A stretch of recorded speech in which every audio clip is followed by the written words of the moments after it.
Friends, எல்லாருக்கும் வணக்கங்க. எல்லோரும் எப்படி இருக்கீங்க? நல்லா இருக்கீங்களா? பஞ்சு போன்ற சாப்பிட்டான டீ கடை வீட்டிலையே நம்ம செஞ்சு சாப்பிட்லாங்க. அதுதான் இந்த பதிவில் பார்க்க போகிறோம். அதுபோல் முன்னால் வீட்டிலையே அப்பளம் எப்படி செய்கிறதுன்னு பதிவு போட்டிருக்கேன். எல்லோரும் ஆதரவு கொடுத்துட்ருக்கீங்க. அதுமாதிரி வீட்டிலையே நம்ம சுத்தமான முறையில் டீ கடையெல்லாம் வாங்காமல் வீட்டிலையே நம்ம செஞ்சு தரும்போது குழந்தைங்களுக்கு அது ஆரோக்கியமாக இருக்கும். இந்த ட்ரை பண்ணி பாருங்களேன், உங்களுக்கு பயனுள்ளதாக தான் இருக்கும். கொஞ்சம் சாமானம் தாங்க, இதுக்கு முட்டையெல்லாம் வேண்டியதில்லை. நான்வெஜ்காரங்களும் சாப்பிட்லாம். சரிங்களா? வீட்லேயே செஞ்சு சாப்பிட்லாம். அங்கே பன்னு வாங்கினோம்னா முட்டை சேர்த்துருப்பாங்களா அப்படின்ட்டு யோசிச்சிட்டே இருப்போம்ல. அந்த இதெல்லாம் வேண்டாம். நம்ம வீட்லேயே ஓவன் கூட வேண்டாங்க. நீங்கள் வீட்டில் இருக்க இதுலேயே இட்லி பானை இல்லைன்னா குக்கரில் செஞ்சுக்கலாம். முழுமையாக பாருங்கள், உங்களுக்கு பயனுள்ளதாக இருக்குங்க. என்னென்னா தேவையான பொருட்கள் பார்த்திங்கன்னா காய்ச்சிய பால் 1/4 டம்ளரு, அரை டம்ளருக்கு கம்மியாக கூட போதுங்க. சர்க்கரை 2 ஸ்பூன் போதுங்க. ஈஸ்ட்டு 1 ஸ்பூன் போதும். மைதா 1 கப்பு போதுங்க. நெய் 2-3 ஸ்பூன் போதுங்க. இது 1 கப்பு மைதாக்கான இதுங்க. நம்ம இப்போ செய்முறையை பார்த்துடலாங்களா? முதல்ல பாலை காய்ச்சி மிதமான சூட்டில் கொஞ்சம் எடுத்து வச்சுக்கோங்க. அதோடு 2 ஸ்பூன் சர்க்கரையும் 1 ஸ்பூன் காய்ந்த ஈஸ்ட்டையும் சேர்த்து கலந்து 10 நிமிஷம் வச்சிடலாங்க.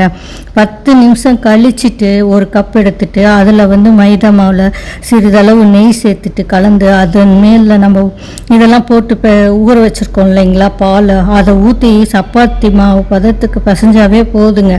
அதை பிசைஞ்சிட்டு கொஞ்சம் இதாக ரொம்பவும் கெட்டியாக வேணாம், கொஞ்சம் தளர பிணைஞ்சிங்கனாலே உப்பி வருங்க. அதை கொஞ்சோண்டு எண்ணெய் தடவிட்டு 1 மணி நேரம் மூடி வச்சிடணுங்க.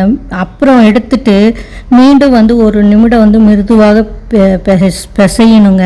நீங்கள் அதை பிசையும் போது நெய்யையும் சேர்த்திடணும். சிறிதளவு உப்பு நெய் இதெல்லாம் மைதா மாவில் சேர்த்துட்டு தான் பிசையணுங்க. அப்பயே அதை ஞாபகத்தில் வச்சுக்கோங்க, நான் சொல்ல மறந்துட்டேன்.